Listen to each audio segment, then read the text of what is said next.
décembre et le 1er janvier sur ce fiscal cliff qui allait s'accompagner, c'est vrai, de suppression de baisse d'impôts et donc là peut-être avec un effet récessif plus immédiat, et puis celui-là il n'y a pas eu d'accord, on se l'est pris dans le mur, dans la figure, le fiscal cliff, et ça n'inquiète personne.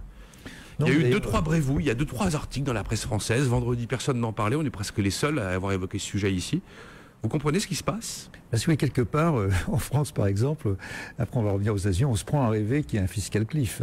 Parce que ça a quand même une vertu. Le fait que la loi rende illégal. Ça a quand même une vertu, c'est que voilà, il y a des réductions de dépenses automatiques, donc c'est peut-être pas très intelligent, etc. Mais au moins, ça oblige à baisser les dépenses publiques. Et comme on voit bien que dans tous les pays, les pouvoirs publics ont beaucoup de mal à réduire les dépenses publiques, voilà, donc on peut comprendre que les marchés se disent, bon, mais finalement, ils vont finir par trouver un accord forcément parce que c'est stupide, et on comprend bien le petit jeu qui est en train de se jouer, à savoir que Obama conditionne en fait la réduction des dépenses publiques qu'il sait indispensable à une hausse des impôts.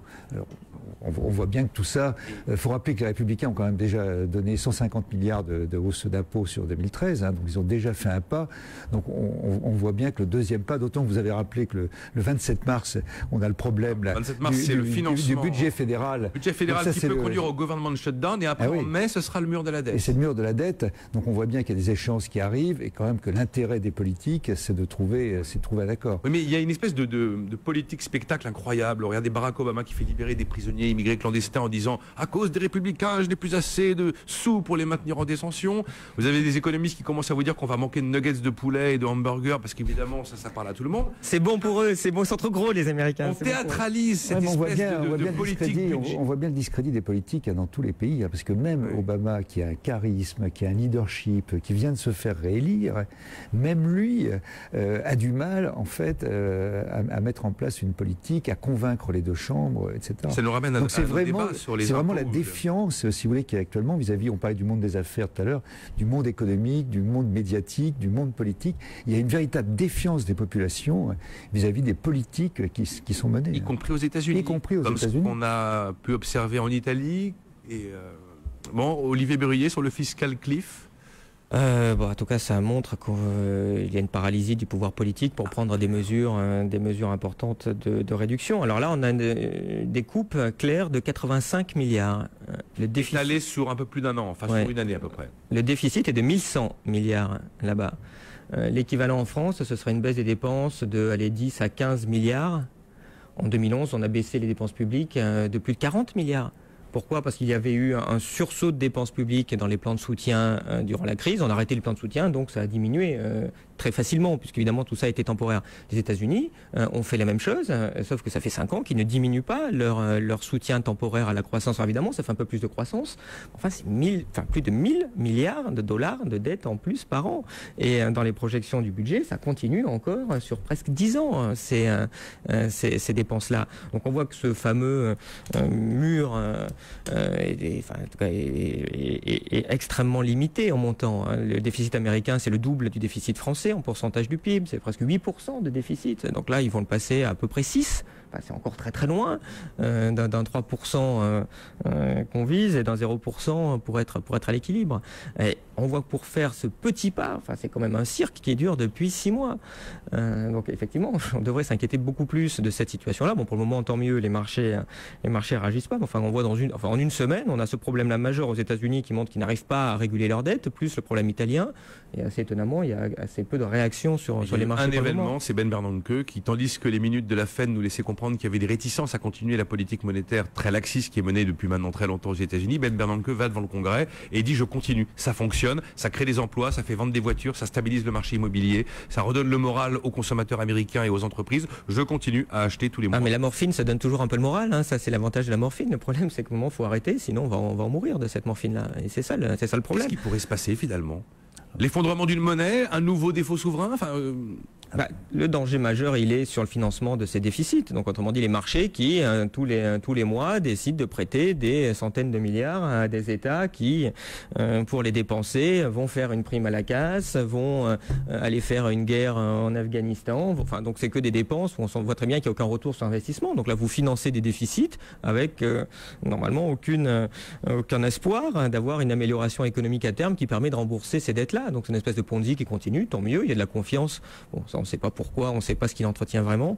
Et donc, le jeu continue. Enfin, en tout cas, le jeu ne peut s'arrêter que le jour où on n'arrive plus à faire de la dette. Le danger, il est vraiment là. Il faut le dire clairement, c'est un krach obligataire. On s'est complètement assoupi, si vous voulez. On laisse le surendettement monter dans tous les pays. On n'a rien réglé. Les banques centrales, notamment aux États-Unis, il y a plus de 1000 milliards de dollars d'emprunts obligataires détenus par la Fed. Tous les emprunts obligataires à échéance de plus de 5 ans sont détenus par la Fed. C'est pas compliqué. Donc le jour où vous aurez le jour où vous aurez un krach obligataire, le jour où vous aurez une remontée des taux d'intérêt, qu'est-ce qui va se passer dans tous les pays, pas uniquement aux États-Unis? Ça va se traduire par des pertes pour les banques centrales. Et ces pertes, il va falloir que les États refinancent leurs banques centrales. Donc il y a vraiment un danger qui est considérable. Et comme le disait tout à l'heure Henri, le drame, si vous voulez, c'est que tous les dirigeants politiques privilégient le court terme sur le long terme. C'est-à-dire qu'on prend toujours des décisions qui vont dans le sens de dire encore un instant, monsieur le bourreau, etc. Et on ne voit pas, si vous voulez, comment on va sortir de cette politique. Là, il y a eu une tentative de dire on va peut-être calmer le jeu au point de vue monétisation de la dette aux États-Unis. Tout de suite, on a vu que c'était impensable, que ça risquait de tuer la croissance et de la réduire de 0,5 à 1%. Donc on continue. Si vous voulez, ça n'est jamais arrivé dans le monde. On n'a jamais eu des banques centrales qui aient autant d'emprunts obligataires à leur bilan. On n'a jamais eu des taux d'intérêt aussi bas aussi longtemps. On n'a jamais eu des croissances aussi faibles malgré des taux d'intérêt bas pendant une longue durée. Donc la vérité, c'est qu'on ne sait pas où on va. Bien sûr. Exactement. Henri Pijat, votre position par rapport à ce qu'on a dit vis-à-vis du fiscal cliff, qui probablement est passé comme une lettre à la poste parce que Bernanke avait fait le job 2 jours avant. Sinon, avec l'Italie et avec le fiscal cliff, on aurait eu certainement une réaction de marché. Et puis cette extraordinaire fuite en avant avec des montants, comme l'a rappelé Jean-Louis Muhlenbach, totalement inédits.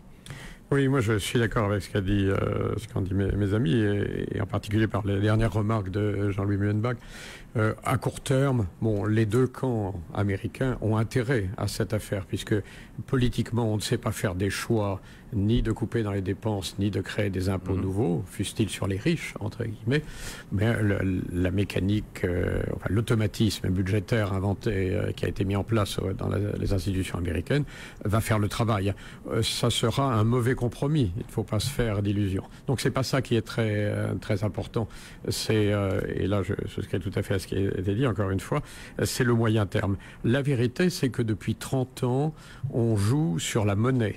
On a compensé, par exemple, très nettement aux États-Unis le blocage de fait des salaires pour préserver un minimum d'industrie et d'activité nationale par une fuite en avant de la dette qui a provoqué la bulle immobilière et d'autres bulles. Ne nous y trompons pas, la bulle immobilière n'est qu'un avant-goût des autres bulles qui couvent actuellement, qui se développent et qui vont exploser tôt ou tard.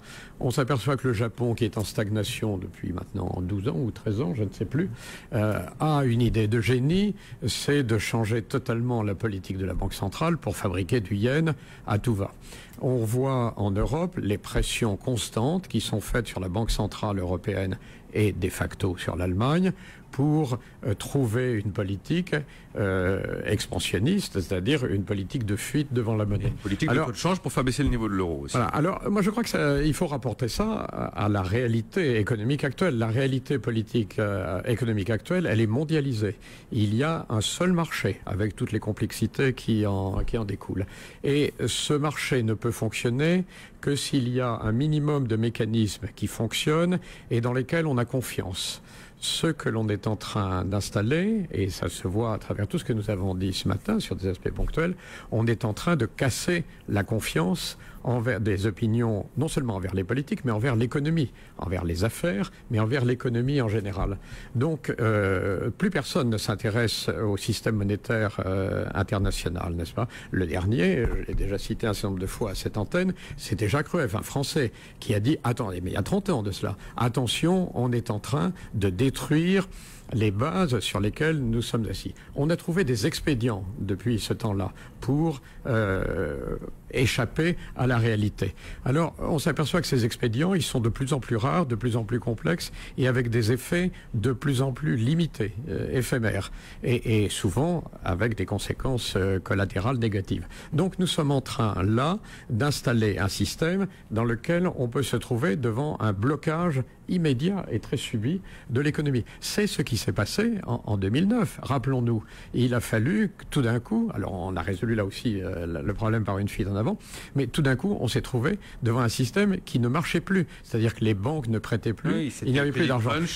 La monnaie n'est pas une fin en soi, la monnaie est un instrument.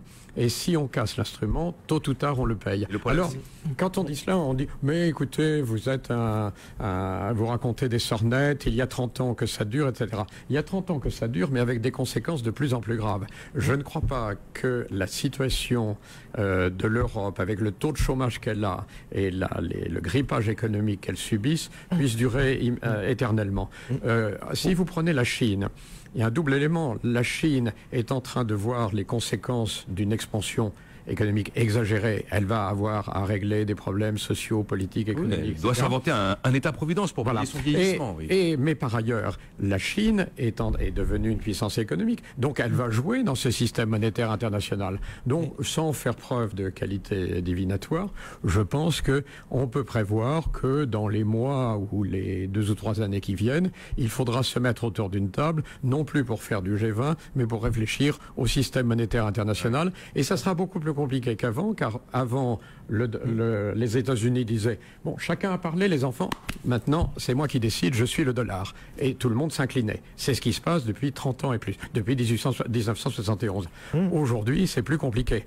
Je ne suis pas sûr, hélas, que l'euro puisse exister, étant donné les problèmes de gouvernance qu'il n'a pas encore réglés, mais la Chine existera et donnera son mot. Olivier Burrier, vous vouliez réagir à ce que disait Henri, visiblement? Oui, là, je partage tout à fait le problème monétaire international. Ça, c'est un grave mais problème. On ne sait pas faire autrement. On ne sait pas faire autrement. Aujourd'hui, nous sommes devant des risques de blocage, des risques d'arrêt, des risques de obligataires. On ne veut pas faire autrement parce que pour le moment, les États-Unis disent on garde le dollar comme monnaie internationale, point final. Après tout, c'est leur intérêt à court terme. Malheureusement, c'est pas leur intérêt à long terme.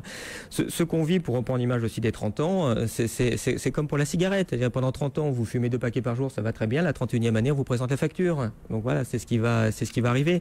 Notre problème, c'est d'une part que les taux sont trop bas, les taux ne correspondent plus aux risques, les taux auxquels empruntent les États sont beaucoup trop bas. Ils auraient dû croître avec le risque, ils ont diminué avec le risque, donc ça c'est une grosse imperfection, tout à fait artificiellement. C'est-à-dire que les États-Unis sont encore notés par 2 agences, un triple A, mais enfin c'est quand même du délire. Ils vont passer brutalement d'un triple A à un C. Voilà, c'est ça qui va se passer avec les États-Unis.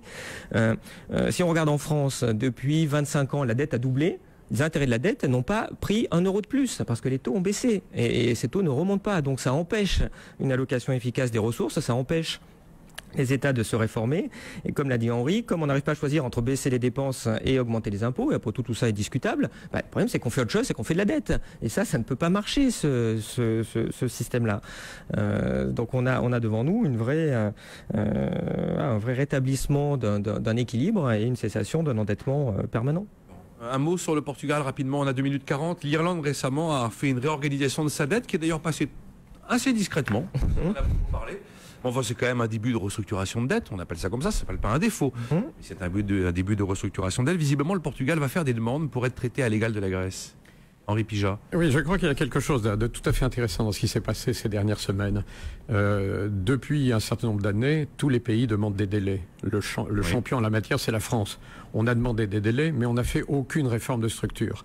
On en a commencé timidement certaines.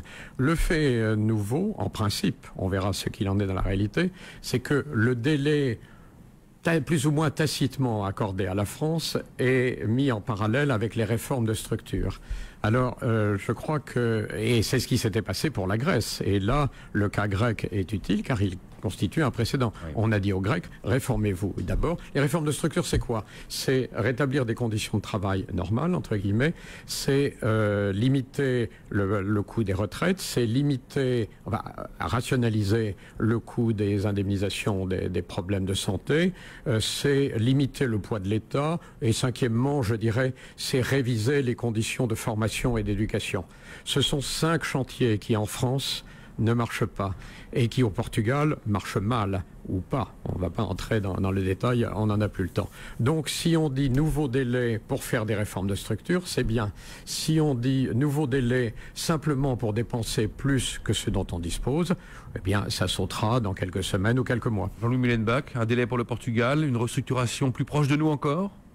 Oui, mais on sait très bien que tous ces pays ne pourront pas rembourser leurs dettes dans les délais qui sont prévus. Je vais revenir aux banques centrales très rapidement. Oui. Il faut bien voir qu'aujourd'hui, s'il y a un pépin sur le Portugal, qui a une restructuration qui coûte cher, aujourd'hui, les créanciers publics, y compris la Banque centrale européenne, participeront. Ce qui n'avait pas été le cas du PSY. Ça, c'est totalement nouveau. Donc, on voit bien les dangers qui pèsent sur les banques centrales.